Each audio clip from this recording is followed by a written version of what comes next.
Hello, lovely people. Today I am here with a bit of a mega book haul. Dooby dooby dooby dooby dooby dooby dooby dooby dooby doo. Dooby dooby dooby dooby dooby dooby dooby dooby Sophie Vlogs.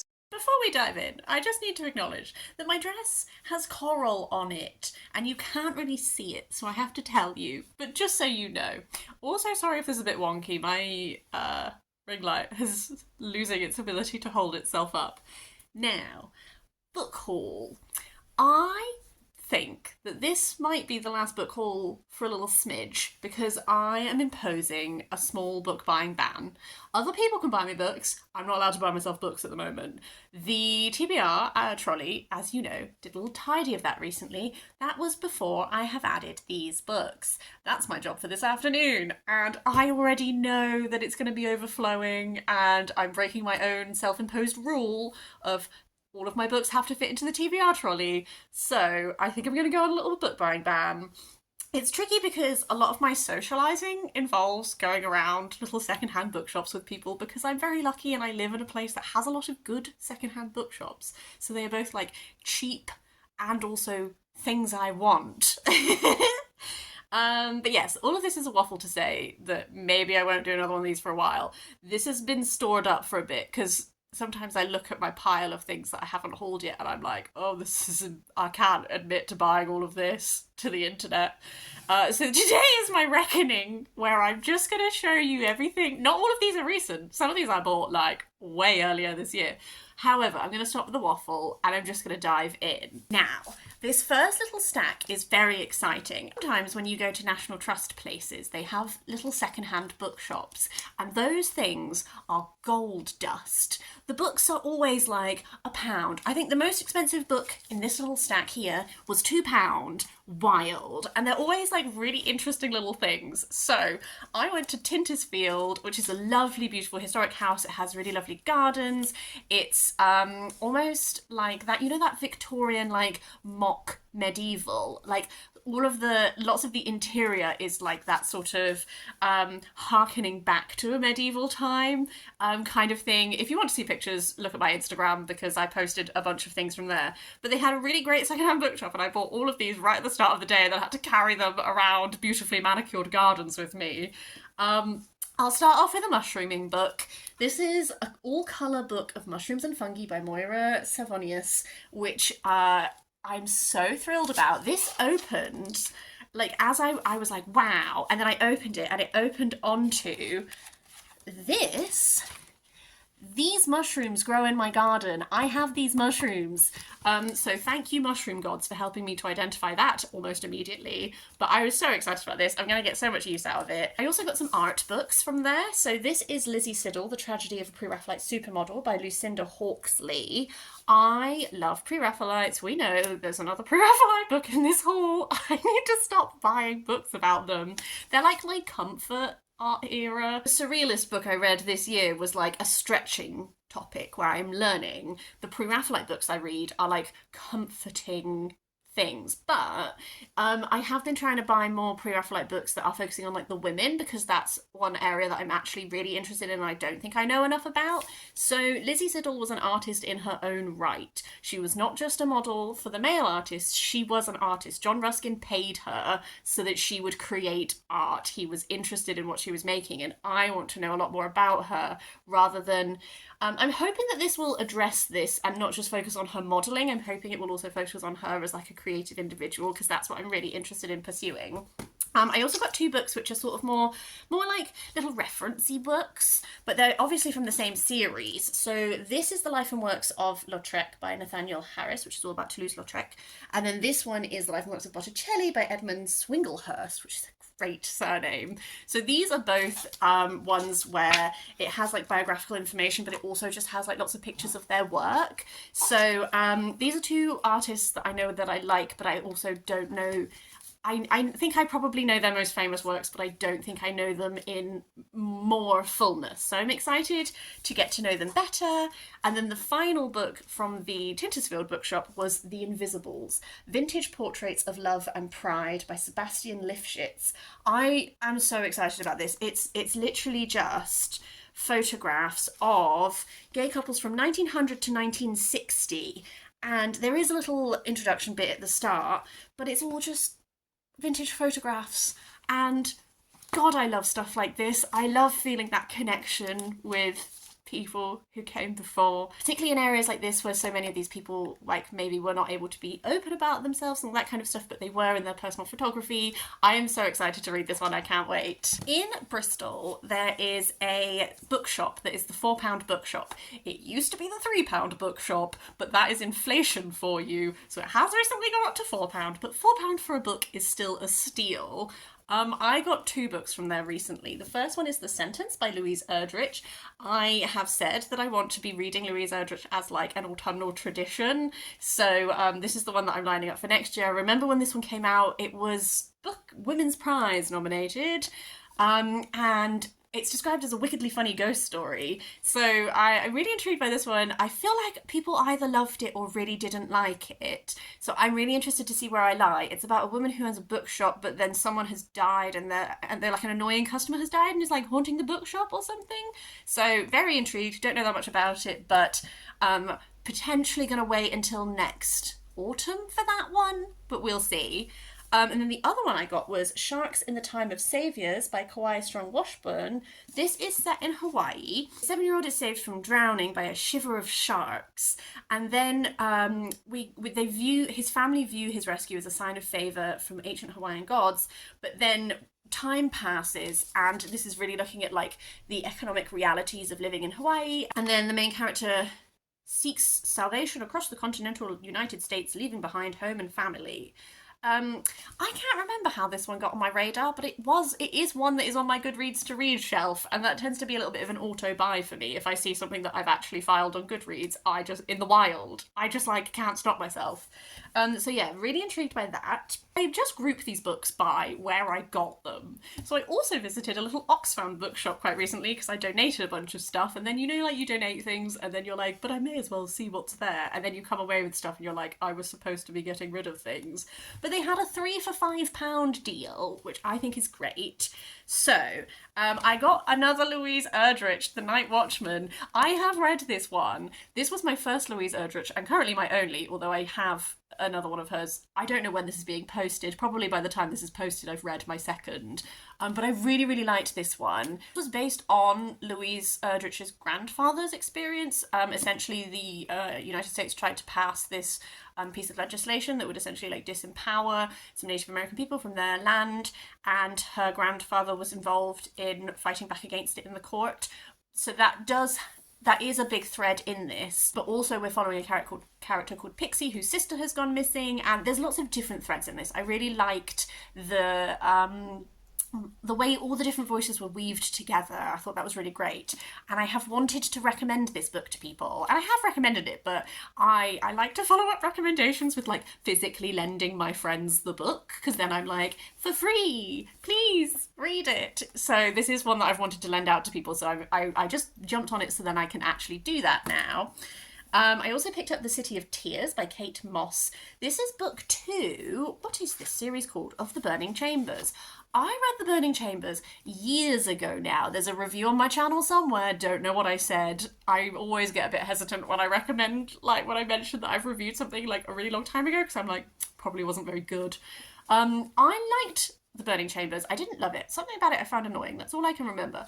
I think potentially the fact that I didn't know it was the first book in a series was what I found annoying, because then the pacing, I got to the end and I was like, what? But this is book 2. This one is set in 1572. We're following the wars of religion in France, which interestingly I have just finished a non-fiction book that touched upon that. Bloodfire Gold by Estelle Perrin, which focused on Catherine de' Medici and Elizabeth I. But as part of focusing on Catherine de' Medici, that was obviously under her regency at various points, her child's ruling, all of that stuff. So what I'm saying is I've actually recently read a non-fiction book on this, so I'm excited to touch base on this one again. I actually picked this up because the third book in this series, name currently slipping my brain, is following Anne Bonny and Mary Read, who are 2 pirates. I think they're really cool. And that book I have on hold on audio, and my hold comes through currently, I think it's like January 2024. So if I can read this first, then I can go into that book knowing all of... I don't know how related they are, because that seems like a very different time period, so I don't really know how tied in it's going to be. But I thought to myself, hey ho, love a Kate Mosse. She always manages to weave in really interesting, like, as well as the historic time period that you're in, she weaves in such like interesting extra bits, like oh god, was it like Sepulchre had like sepulchre, I don't know how you say that word, but it had like tarot in it, all that kind of stuff. So there's always really interesting stuff happening, and I just find her so readable. So I've not read her for ages, so I'm excited. And then the third one I picked up for that was Something Rotten, which is Jasper Fforde, which is the fourth book in the Tuesday Next. I always call her Tuesday Next. She's Thursday Next. I've only read the first book from this series, but I love Jasper Fforde. I've read a lot of what he's written, and I'm sort of just hoovering these up when I see them so that I can build up the full set as I work my way through it. That's a great transitional point to go to our next book, which is The Well of Lost Plots by Jasper Fforde. This is the third book in the Thursday Next series. I do own the second book. I haven't read it yet. I hauled that in an earlier haul this year. So now we've got third and fourth. We're really building up the ability to read this series. Super excited. Thursday Next is like, well, the first Thursday Next book is called The Air Affair, and Thursday Next is a literary detective, so she is involved in a division that explores literary crime. This is a world that is very influenced by literature, and Thursday Next sort of has the ability to like go into books occasionally, and shenanigans ensue. And I just love Jasper Fforde. I just find him so readable and so fun. Another secondhand shopping excursion. I did a little day out with some friends. We did like a little cafe moment and then some secondhand book shopping. I picked up Mort by Terry Pratchett. I have read this one. This is one of my favourite Pratchetts. I have never reread it since I read it the first time many, many moons ago. This is the first book that focuses on death, and death sort of gets like an intern, an assistant, apprentice, that's the right word. And I remember really, really loving it the first time I read it. And I don't own many Pratchetts physically because I tend to just read them on my Kindle. My family used to own all of these editions, and so they just feel so nostalgic to me. So it was 99p. I couldn't hold back. And then also Love and Saffron, a novel of friendship, food and love by Kim Fay. I hope that this one is going to be delightful. This is, the blurb literally begins by just listing dishes at you. Creamy risotto a la Milanese, mussels in a hot buttery broth, chicken spiced with cinnamon and cloves. And I'm just like, hello, you've got me. You've named 3 dishes and they sound delightful. Essentially, Joan is a food writer. She sends a letter to Imogen with some saffron, and it becomes like a friendship, and they send letters back and forth and they connect through food and all that kind of thing, and I just think it sounds utterly delightful, so I'm really excited to read that one. I also went to an exhibition quite recently in my time, who knows in your time, but it was of Lucie Ree, and she's a ceramicist, and I just found it so fascinating. She just created, like, there were pieces there that she made in like her 80s. She just never stopped creating. These were all I love ceramics that are like beautiful and functional, and hers really were that way. And you go to an exhibition and you're like, I'll just see what it's like. And I came away and I was so enthused and inspired, and I really want to know a lot more about her. So this is by Isabella Smith. It's this series of books called Modern Women Artists that just explores contemporary women artists. They also had a much bigger book that was very, very thorough and in-depth, but that one was £40, whereas this one was $10.99. So I'm hoping that this will give me a lot more understanding of her and expand my understanding beyond just what I saw in the exhibition. But yes, this is an example of one of her pieces, but I just found it so inspiring. I did mention that I need to stop buying books about Pre-Raphaelites. This is why. This is Dante Gabriel Rossetti, Painter and Poet by Jan Marsh. Look how big it is. I did not know the size of this book when I ordered it secondhand online, and then it showed up and I was like, oh no. I mean, great. I'm excited. It is merely Jan Marsh appears to be a very big name in the Pre-Raphaelite non-fiction writing world. She has written many, many books. I don't think I've read any of them. Have I? I have only read one, which is this, which is Pre-Raphaelite Women. This I really liked. It's a big book. It is sort of split by like type of women, and then it has lots of pieces, and it talks a lot about how that particular archetype of women is portrayed in Pre-Raphaelite art. She seems like a very knowledgeable and interesting writer. So Dante Gabriel Rossetti is one of my favourites. I know it's a very obvious answer, but we had this like a print of this framed in my house growing up, and it was like the real start of my Pre-Raphaelite interests. And I do know about him.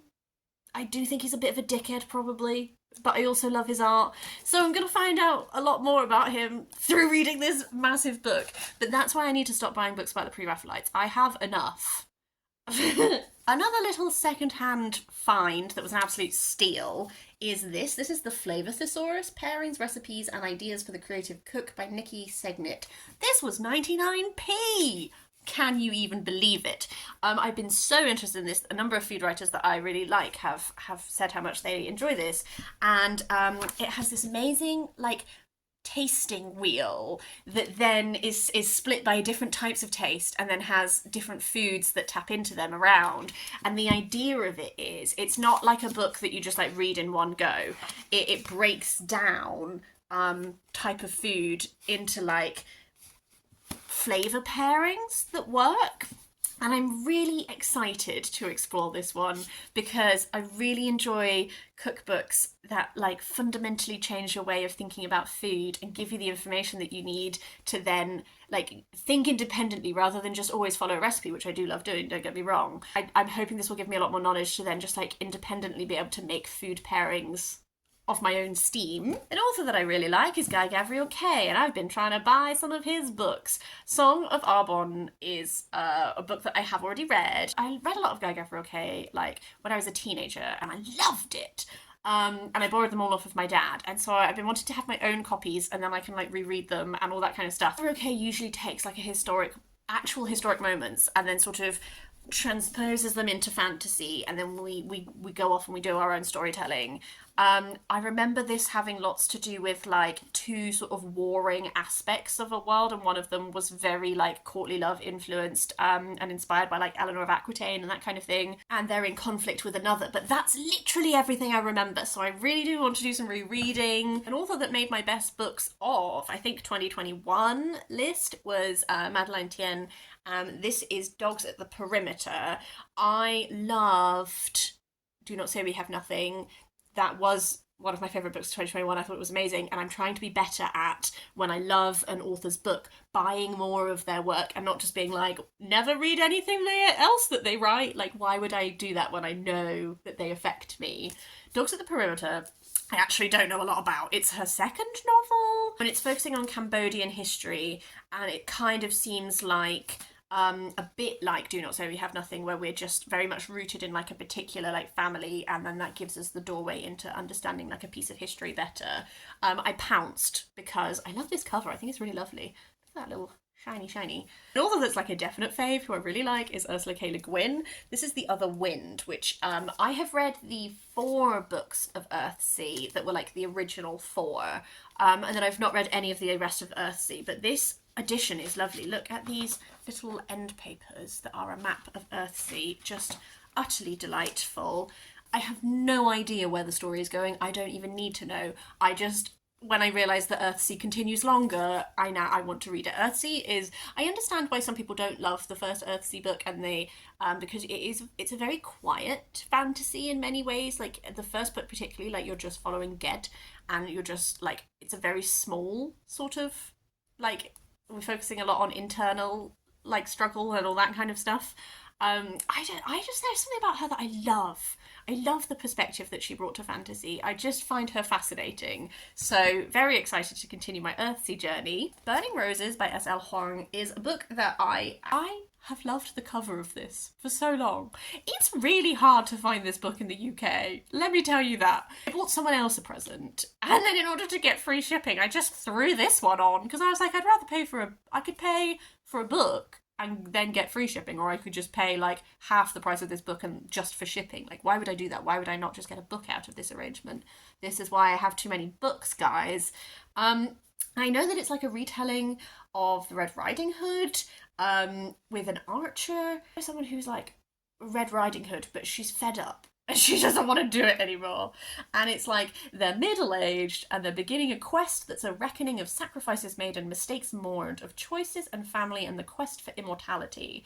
And that just sounds so intriguing to me. So it's a little one, but I'm hoping that I will really like it. I'm sort of running out of any particular order, so I'm just going to like talk you through things as they are in the stack. The Galaxy and the Ground Within by Becky Chambers. I love Becky Chambers as like quiet sci-fi. This is the final book in the Wayfarers series. I don't know if I'm ready for it to be the final book. And I also don't know much about it. It says 3 strangers are thrown together unexpectedly with seemingly nothing to do but wait. Together they will discover that even in the vastness of space they are not alone. The Wayfarers series is very much like cozy sci-fi, but that also does grapple with like really big questions about like who we are as people, like what defines us, like what do we mean to each other, like what is community, all that kind of thing, and I'm a sucker for it.